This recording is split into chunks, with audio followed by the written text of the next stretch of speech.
Welcome to the Mindset Architect podcast, where it's all about creating the life you want, the business you want, and making a real difference. Join us in unlocking the code to true success. And now your host, Tony Caliendo, Master Coach with Rethink Coaching. Welcome to the Mindset Architect Podcast, episode number 53. I'm Tony Caliendo, Master Coach here at Rethink Coaching, and I want to welcome you to the podcast and thank you for investing your time with me. Time truly is our greatest asset, and I do not take it lightly that you're investing some of your time with me. So thank you so much for being here. I'm coming off of a really cool weekend, team, and really experiencing some amazing things in life and business. And I don't say that to be like, look at me. I just say that to the work that I'm sharing with you and the work that I'm doing with you can also create that space for you if you choose to apply and engage what we're covering on these podcasts. Today, I'm going to talk about something that I think a lot of us might be experiencing or experience at the different phases of our career, in our business and our life. Some people call it imposter syndrome. I call it a mask. You know, what mask are you wearing? What mask are you hiding behind? And I want to talk today about that because what I find when I have conversations with people across the country is that there are some times when people will come to me, and one of the things that we discover on our couple of our first calls together is that they don't feel in sync with, or they feel not congruent with the business that they're experiencing. What that might look like is they're not finding joy in their business, that what they're experiencing is not in alignment internally with them, and it's causing a little bit of disconnect or resentment or frustration because they're doing it because the money is there, but they're not enjoying it. And I always find it fascinating when that's going on to really just ask the simple question, are you being your true self? Are you being your most authentic version of you, which is then allowing you to attract into your business people that are like you? And if you're not, there might be a possibility that you have taken the extreme to mentor or coach. And I've seen this happen. I know sometimes there was a time early in my career, especially in the hotel industry and then early in real estate, I would watch people who were super successful and I wanted to be like them. And it almost was, when I look back on it now, it's a little creepy. It was almost to the level of how did they say it? What did they say? What are they wearing? Where are they going? What are they driving? The whole bit. I was like, if they're successful, I'm going to become them versus learn from them. And there's a huge difference. So if your business isn't exactly what you envisioned it to be, I'm going to tell you it's a direct reflection of how you are showing up and what mask you're hiding behind. I think early on in our careers, we all suffer from this thing where we don't feel authentic, or we think people are going to call us out, that we don't know what we're doing, or consider us to be a farce. So we become something that we're not. And that's going to work for a little while, you know. So in addition to maybe feeling out of sync or not congruent with your business, you may be hitting a ceiling of achievement that you can't break through because you've hit the ceiling of achievement of the person you've been mimicking, or the person that you have been holding their mask up instead of yours. And you've run out of material. I remember one of my mentors, Diana, would always say that. She'd like, I'm going to know how you're going to be as a coach in less than 6 months, because if you're a good coach, you're not going to run out of material. And if you're coaching, it's really not about material, it's about powerful questions. And that struck a chord with me because it's the same thing in any industry. If you are reaching a level of achievement, not able to break through it, it might be because you haven't tapped into you and taken the mask off and become your most authentic self. So how do you do that? You know, especially if you've not been true. I will say, I have, like I said earlier, I've done this a couple times in my career. I did it in the hotel industry with Marriott Hotels, and I did it in early on in real estate. And the awakening I had was I had said something and I was working with people and I thought, what the hell did I just say? And I don't like these people. Why in the world would I be working with them? And I had to laugh at myself. It was like, because that's who I was showing up as and that's who I've attracted. So suck it up and deal with it because you caused this on your own. But it was that moment of realization that I thought, I got to find me. I got to find what makes me, me, and what will attract true people that I want to work with in my business, from clients to team members to brokers to bigger business partners. All of it was hinging on if I was going to hide behind a mask or be the real person. Now, I will tell you, sometimes we're insecure about who we are as a human being, which can also cause us to hide behind a mask. You know, for me, growing up in a very conservative Catholic family, I hid behind the mask of trying to blend in and not let anybody know I was gay. And I wore that mask for a long time. And it was a miserable existence because I was attracting people into my world that were not in alignment with me. And as soon as I was like, you know what, I am going to be who I am, and took that mask off, I started assembling an incredible group of friends and chosen family, and of course my blood family as well. But that was a mask that I was wearing for a while, and it was impacting my results.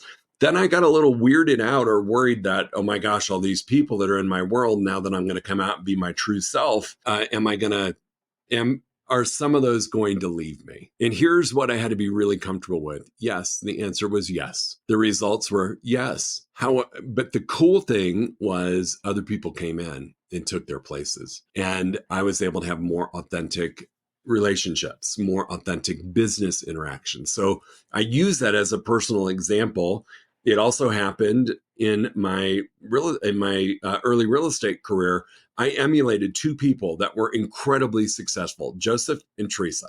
Those were my two mentors, and I listened in every word they said, and I practiced what they were saying. And I had assembled a decent business early on, but they weren't my people. And when I made the decision, I didn't lose any clients over it, but I ended up attracting really cool people into my world. So my question to you is, are you hiding behind a mask, or are you your authentic self? And you're going to know the answer to this if you are working with people you enjoy. If you have built a business that brings you enjoyment, joy, happiness. You know, happiness is external, joy is internal. If it is pushing those buttons and you're actually enjoying the people you get to serve, you'll know if you're being authentic. I will tell you, when I broke off and launched Rethink Coaching, a big part of my preparation for that was finding out who I really was as a coach and who and what I wanted to coach to. And I remember, and this maybe wasn't a bad thing for me, though it really didn't work. I remember when I was coaching with a different company, one of the head people, when we first became coaches, said, "This is your opportunity to be whoever you want to be." And I thought, well, I want to be me, so it was an interesting statement to process. But what he was saying is to create a coaching persona that may not be you, but it's this persona that people are going to see and be attracted to. And I did that for a while. And I will tell you, my schedule was full of people that I really wasn't in sync with.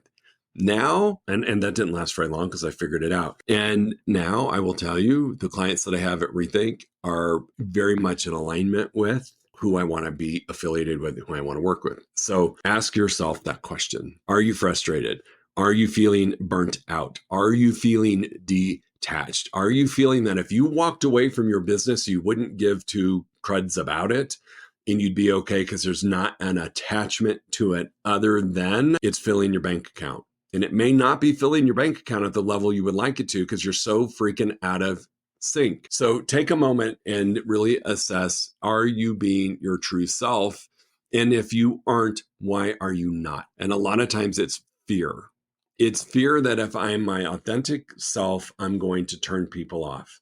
If I'm my authentic self, I'm going to lose people that hired me or employed my strategies or is employing my product. I'm going to lose them. And here's what could be true. Yes, you could. But I promise you, you're going to bring people into the fold that fill you in ways that you never thought were possible just by being your authentic self.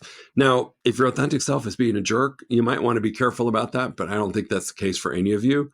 But I will tell you, my authentic self team, and I'm not everybody's cup of tea as a coach, I can be fairly direct. I can cut to the quick pretty quick with powerful questions. And I used to be afraid of doing that, and I would lose clients.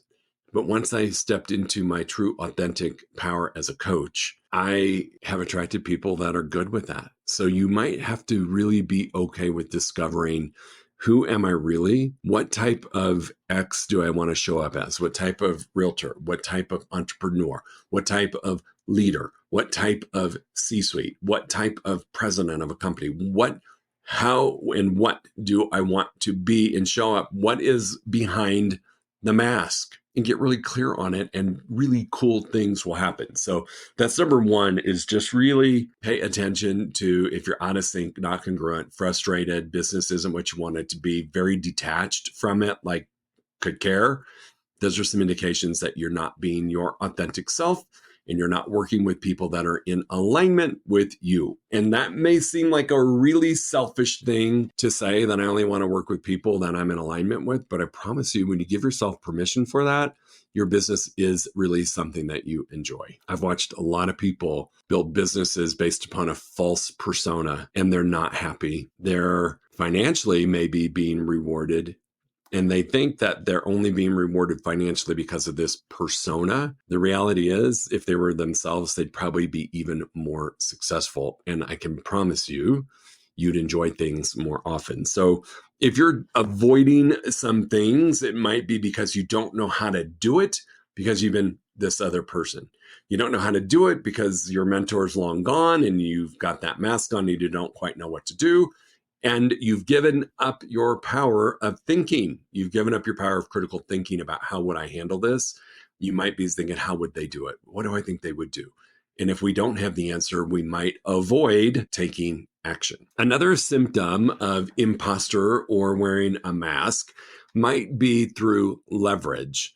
And there's good leverage and not good leverage. All right. And so what do I mean by that? So as you grow in your career, I always say, when you first start off, whatever you're doing, you're pretty much doing everything. When I was a new agent, I would laugh and like, you book it, you bake it, you cook it, you clean it. You're just doing everything. You're doing admin work, you're doing sales work, you're doing marketing work, you're doing paperwork, you're doing everything. But as your business grows, you will leverage through help. Usually the first person you hire is an assistant to do the things that are no longer income earning activity for you. And that's good leverage. Okay, that's great leverage. Like I've got leverage now, thank God.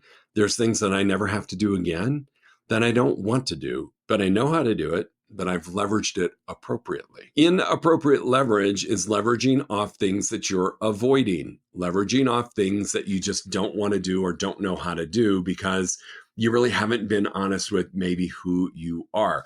And I will see this happen specifically in the real estate lane when I'm working with some folks and they want to leverage off the most important activity as an entrepreneur, and that is their database, their sphere of influence.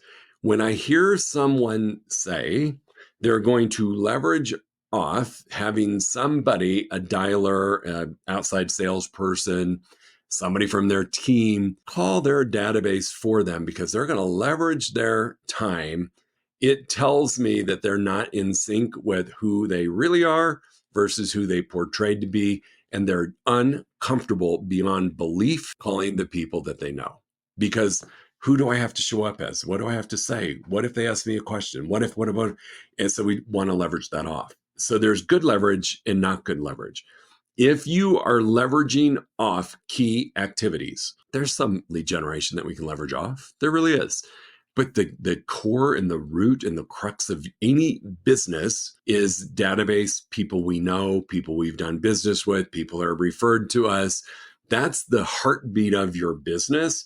If you're leveraging that off, I'm going to challenge you right now to ask yourself the question, am I hiding behind a mask and I'm just uncomfortable calling them because I've never been my authentic self and I don't want to play that role anymore and I don't know what to do. And I want to avoid it because what if I am my true self? Will they fire me or will they opt out of ever working with me in the future? So this mask, this hiding, this not being your authentic self, this imposter syndrome, whatever the heck you want to call it, can be costing you greatly by avoiding just doing the simple. Just be you. Just be you. Learn the skills. Learn from other people. There's nothing wrong with learning from other people. I've got several coaches that I learn from, but I put my own spin on things. A great example of that is the thought flow model. That is a model that is used by a lot of coaches, but I use it differently than somebody else. I put my own spin on it. I've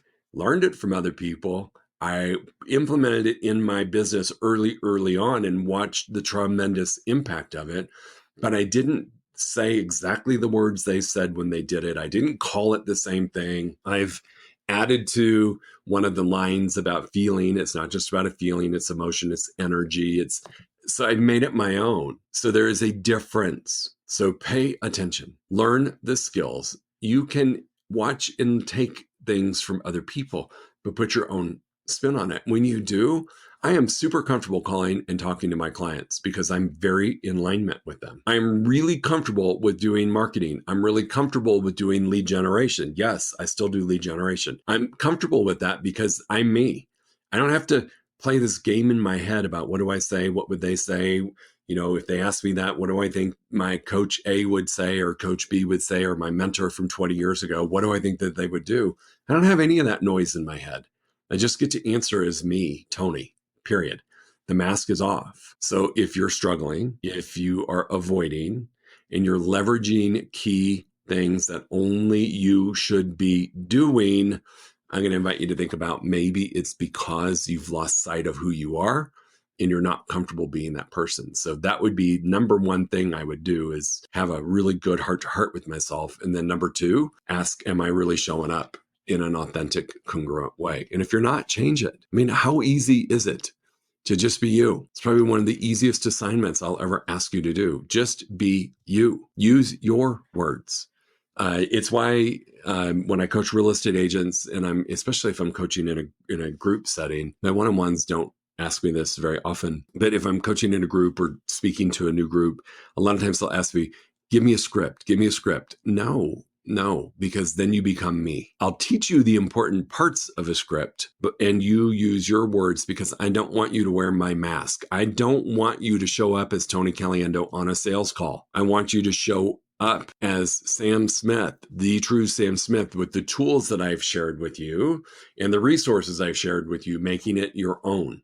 Because people are going to believe it. People are going to be more relatable. So if you're hiding behind a mask, it's time to take it off. If you're reaching a ceiling of achievement and can't figure out how to break through, I would ask you to just double check to make sure you're not emulating somebody else and you've reached the max that you can being that other person, playing the role of the other person. If you are wanting to leverage things that you shouldn't leverage, it might be because you're not comfortable connecting with those people because you didn't connect as your authentic self. So be you. It's the best gift you can give yourself.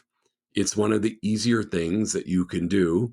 If people leave your world because of it, it's okay because you're going to attract other people in that take their place and actually are much more enjoyable to be with. So pay attention, be you.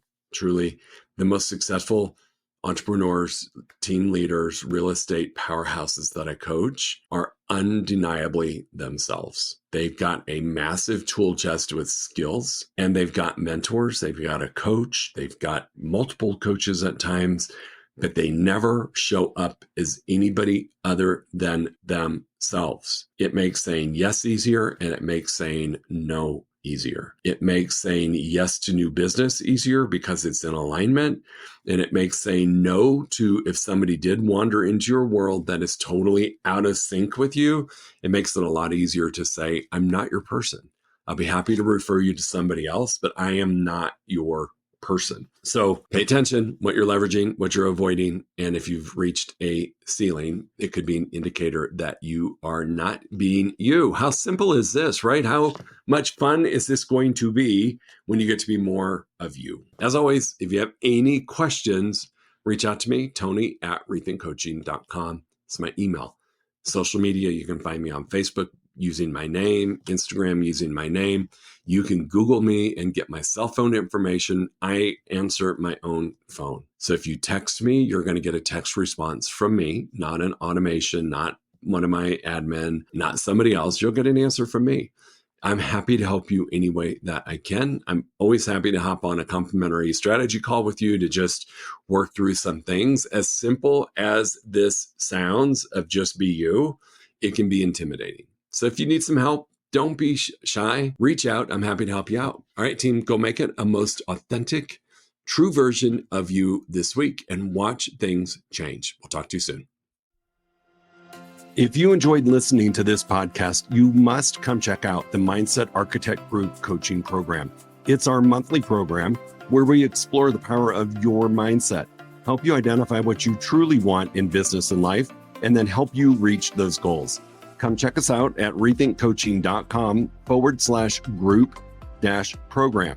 That's rethinkcoaching.com/group-program. We'll see you there.